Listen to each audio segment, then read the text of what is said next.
Good, happy Monday morning, October 25th, 2021. I'm Riley King, and welcome to this Monday morning edition of The Morning Show with Riley King. It's time to rise and shine and grab a good cup of coffee, sit back, relax, and enjoy this Monday morning edition of The Morning Show with Riley King, where we have a little bit of everything for you in this program. I hope you all had a wonderful weekend. My weekend was good, and now on a new week ahead of us. Let's get started.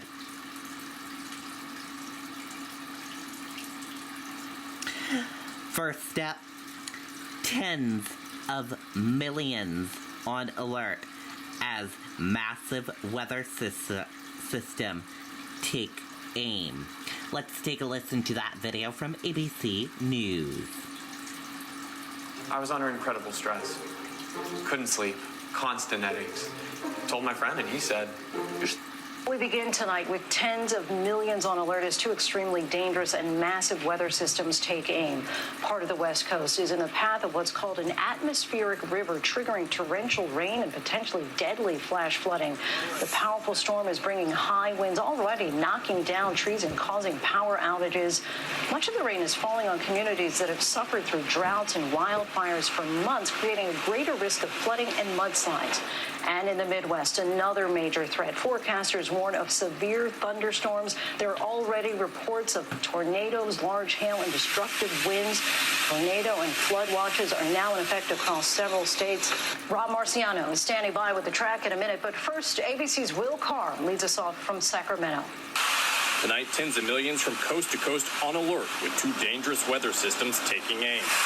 A monster storm along the West Coast, dumping torrential rain and triggering dangerous flash flooding. This video from Santa Rosa, California, showing roads turning into rivers. Intense winds knocking out power for more than 150,000 customers across 3 states. From San Francisco to Sacramento, evacuations underway for hundreds of homes in the mountains. An atmospheric river sparking a relentless deluge. Authorities urging residents to stay off the roads. We've lived here 20 years. Never seen it this high. Concerns of life-threatening flash flooding across wildfire-ravaged areas in California.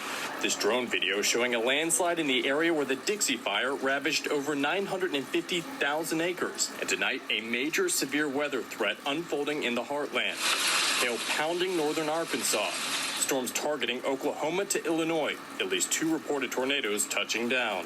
there's a threat of more flooding and mudslides tonight. And here in Sacramento, we're getting the worst of this storm right now with millions bracing for dangerous conditions through the night. Lindsay. Yeah, potentially dangerous for so many. Will, thank you. Let's get right to ABC senior meteorologist Rob Marciano. Rob, time this all out for us heading into Monday.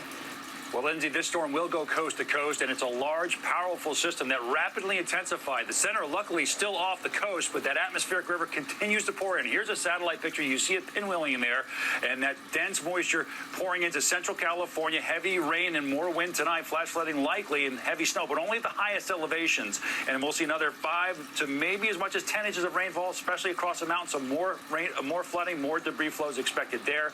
And the energy from yesterday's storm, that's now in the Midwest. Tornado watch up for eastern Oklahoma up through St. Louis into Illinois as well. Flood watches across parts of the northern tier of that area. That system gets into the mid-Atlantic and the Carolinas tomorrow for severe weather. It combines with some energy off the coast, and we'll see a nor'easter here in the northeast on Tuesday and Wednesday. Lindsay? Busy all over the map. Rob, thank you so much. Hi, everyone. George Stefano.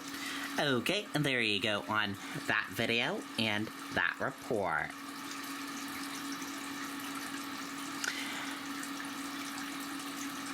Gun violence takes toll on Philadelphia's youth. Let's take a listen to that video from ABC News. You know how different people in different offices can work on the same presentation at the same time?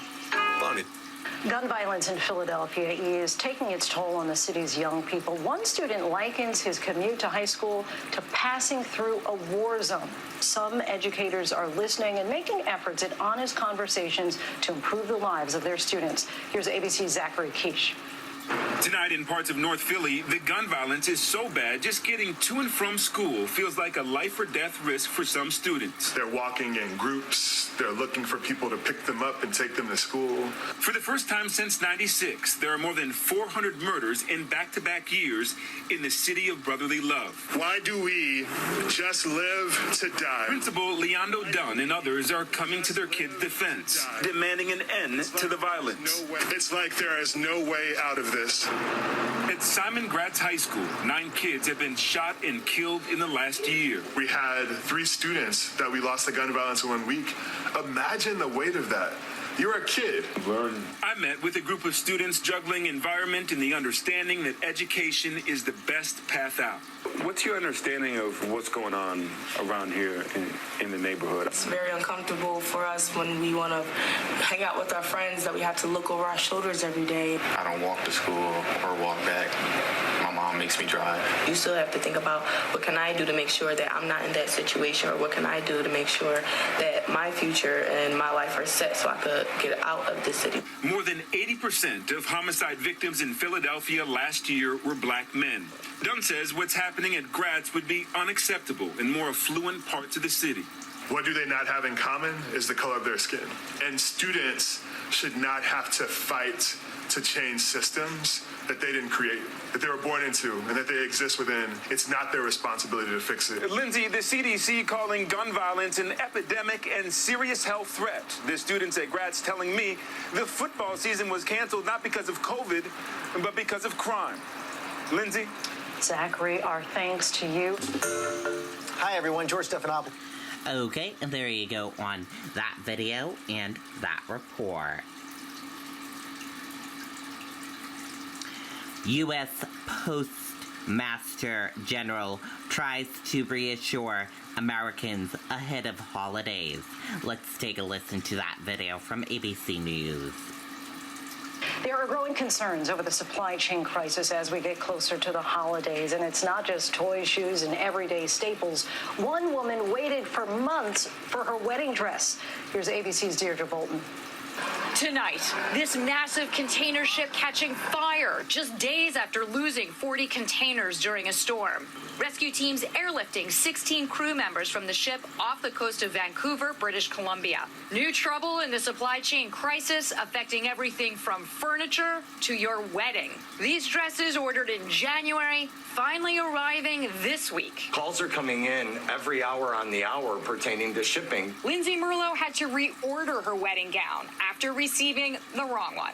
It arrived with only days to spare. Get the ring, get the dress. It meant everything in the world to have the dress that I fell in love with. One little mistake can happen and it can just really change your timeline. Delays at every link in the supply chain, keeping goods out of consumer hands. Most experts say order early. Inventory is lean and expect costs to creep higher from here.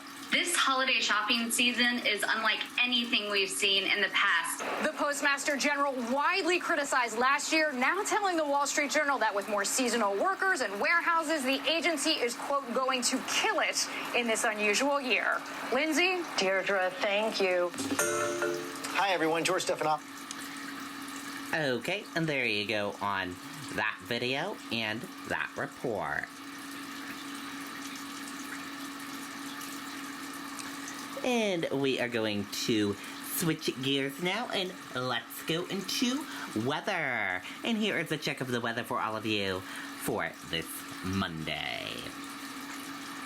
As you can see, this green shaded here is some rain, and then in the blue over here is some mixed precipitation, and then this shade of green is rain/thunderstorms, and in the yellow here is severe thunderstorms possible. Over in the middle here, as you can see, is all dry, no precipitation in sight there. Hurricane Rick is here, as you can see. Also, this shade of green, some rain, and this shade of green, some rain/thunderstorms, and some blue here, mixed precipitation, and some rain over here as well, and over here as well. And that is a look at the weather across the United States for this Monday. Happy Monday, everyone. I hope you all have a great Monday. And we are going to switch gears now, and let's take a look at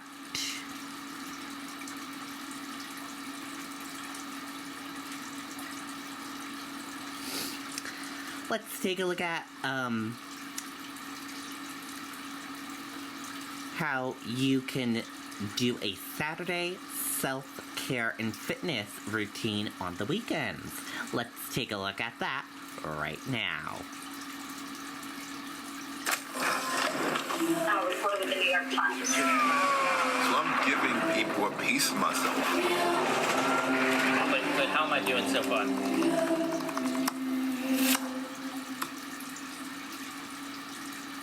Now to some Saturday self-care. If you're ready to recharge and rev up for the week ahead, we have got the motivation you need to reclaim your weekend. Allie Love is fitness superstar. She is an instructor motivating millions for Peloton and the CEO of Love Squad. She joins us with the simple secrets to a healthier life. Allie, it is great to see you. Confession, I've taken your class many times. That also means I probably cursed your name many times sitting on that Peloton bike. But anyways, the weekend is here. How can we make the most of it? Well, it's good to see all of you. Yes, cursing my name is totally acceptable. But as we think of recharging and, of course, reclaiming our weekend, reclaiming our Sundays in particular, I'd say there's 3 to 4 things I'd always advise and things that I practice myself. The first thing, oftentimes I think we forget, we do it for our kids, or we did it as kids. Preparation for the week is key. It really allows us space to kind of own our time. And so preparing and laying out our work clothes and organizing and prepping ahead is so important. And the next thing that I find really cool is baking. I know that comes like as a shock. Who has the time to bake? But baking is not only a great way to spend quality time with your family, with your kids, but statistically it helps with anxiety. It gets you in a great place to take on the week to recharge. And then I love to puzzle and organize, not technically clean my house, but puzzling and organizing my space, as well as, most importantly, brain games. I know that, again, that one is interesting, but allowing myself to relax, my brain to just wander instead of wonder, a great ways to reclaim Sundays, reclaim your weekend. So, Allie, we were all talking about this before the segment. During the week, it's so tough to keep up the energy to get out and get a workout in. It's like, do we work out, do we nap, or do we eat? How do we stay motivated? Well, I'm not because I'm a Peloton instructor, but I encourage you to get the workout in. So many benefits. But I would say, sincerely, staying motivated for me and for many of us, remember to fall in love with the workout. Right now I'm running 100 miles for the month of October, and I love my Peloton tread. Not because I'm not a tread instructor. I'm actually a cycling instructor on Peloton, but I love my tread. Find a workout that you love. Do things that you love that make you feel good. Then eliminate all obstacles. Make sure that you can get to it really easily. It's in your neighborhood. It's in your home. You have the app, whatever the case may be. And then, of course, I'd say add it to your calendar. We're all very busy. Who's not busy? I'd say we're productive, but on the other hand. But, of course, adding it into your calendar to make sure you're making space and time for you. Have accountability partners. Who doesn't love some good friends, some good teammates? And of course, I'd say show off your success. Make sure you post about it. Make sure you share. That's also encouraging for yourself when you share your accomplishments. Miss Allie Love, I like that. Not busy, productive, right? I love that. Hello. Let's talk inner balance. You've got a breathing exercise that really helps.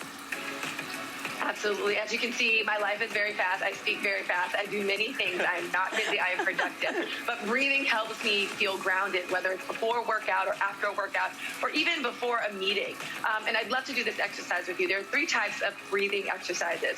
We have posterior diaphragmatic breathing, that's breathing into the back body, intercostal breathing, breathing into your side body, and then 360 breathing, which is breathing into your entire diaphragm. One of my favorites is posterior diaphragmatic breathing. It helps with the diaphragm moving up and down, massaging your adrenal glands. And again, it allows that moment of balance, of recentering, refocusing, and feeling good. So if you're on this journey, I'd encourage you maybe to close your eyes if you feel comfortable and just share the space that you're in and start to notice your inhales and your exhales. And on your next inhale, make it as big and as great as you'd like. And think of having wings that are attached to your back. And on your inhale, you're expanding those wings into the back diagonal. And on your deep exhale, you're retracting those wings back in. So once again, inhale, wings expand. Back diagonal, exhale, wing. I might not wake back up. Yeah. Retract. Allie, thank And you so again, much. allowing this moment to do this is incredible. Yes, of course. Thank you so much. I encourage the breathing. It works anytime. Yeah, I think we were all about to No, take we a nap were just all there. in. That I felt almost great. just You can went come back down. anytime. Thank you so much. Well, hey there, GMA fans. Robert. Okay, and there you go. Good tips there.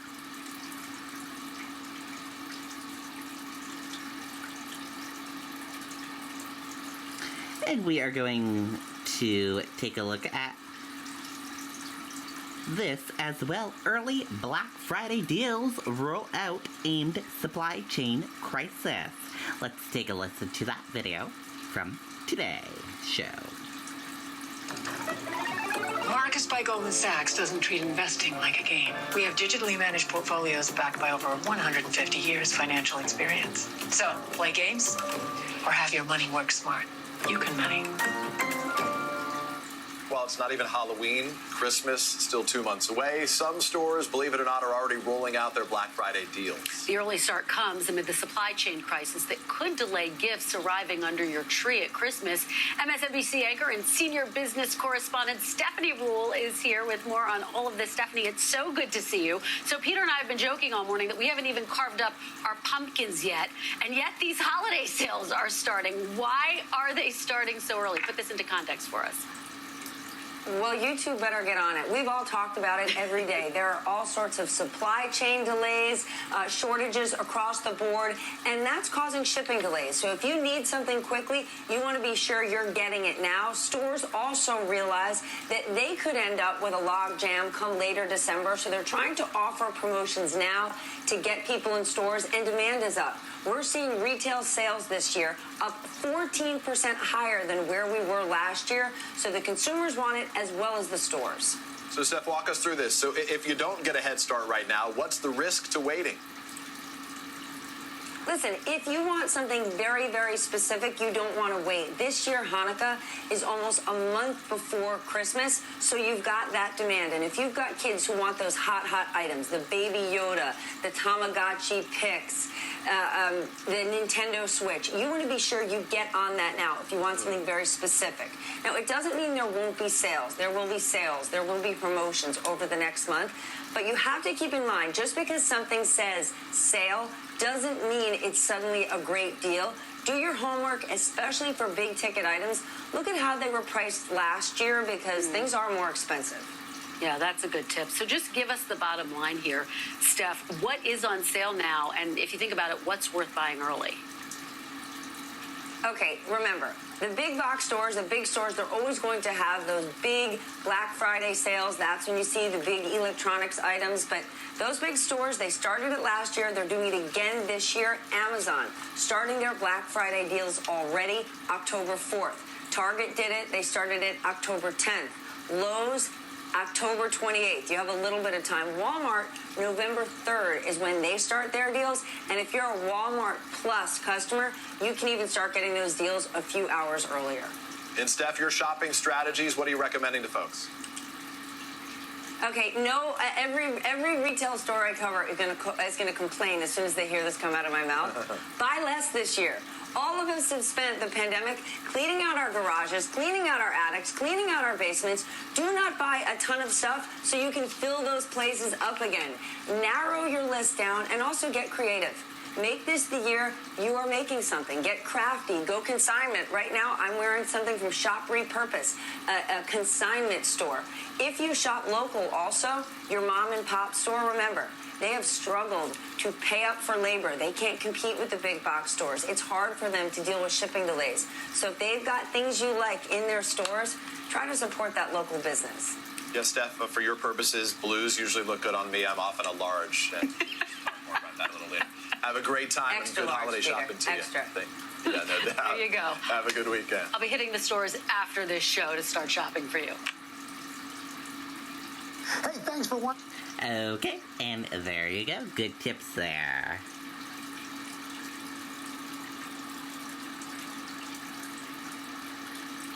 And we are going to switch gears now, and let's go into entertainment news. And first up in entertainment news, Friends star James Michael Taylor, dead at 59. Let's take a look. James Michael Tyler has died. He was 59. I went in on the first extra call. A friend of mine bleached my hair, and they liked the look, and they kept me for 10 years. What's my last name?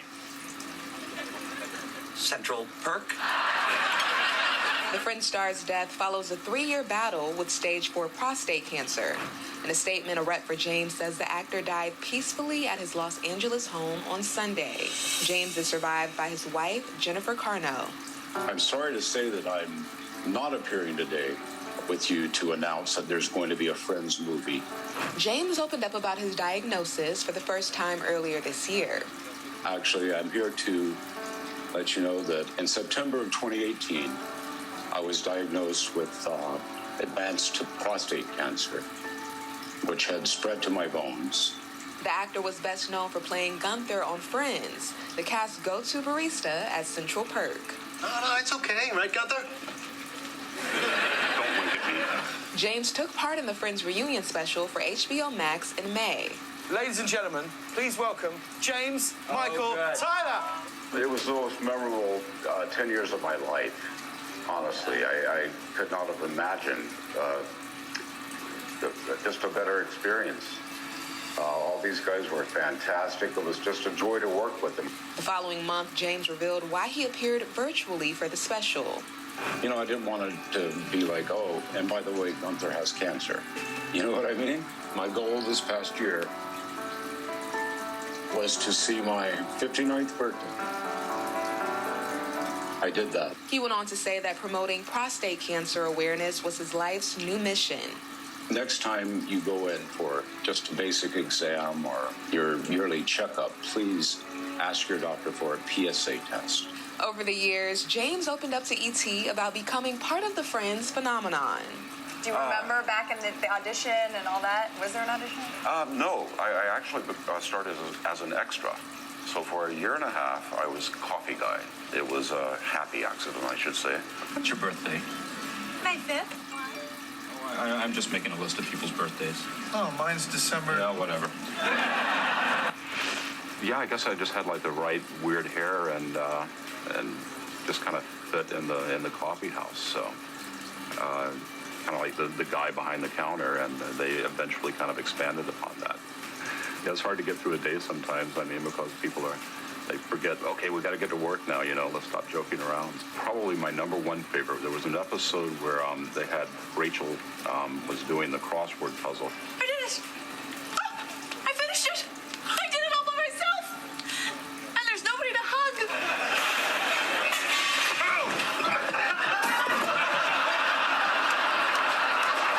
Another one would be a recent one, actually, which was basically just a reaction shot that when Schwimmer, Ross gets punched by Joey, Gunther gets this huge, big grin.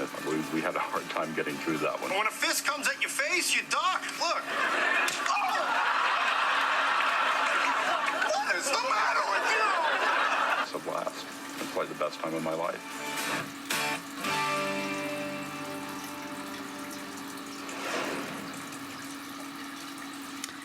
Okay, and that does it for this edition of The Morning Show with Riley King. Thank you for tuning in and watching this edition of The Morning Show with Riley King. Have a great rest of your Monday, and see you back here next time for another edition of The Morning Show with Riley King. Goodbye, everyone.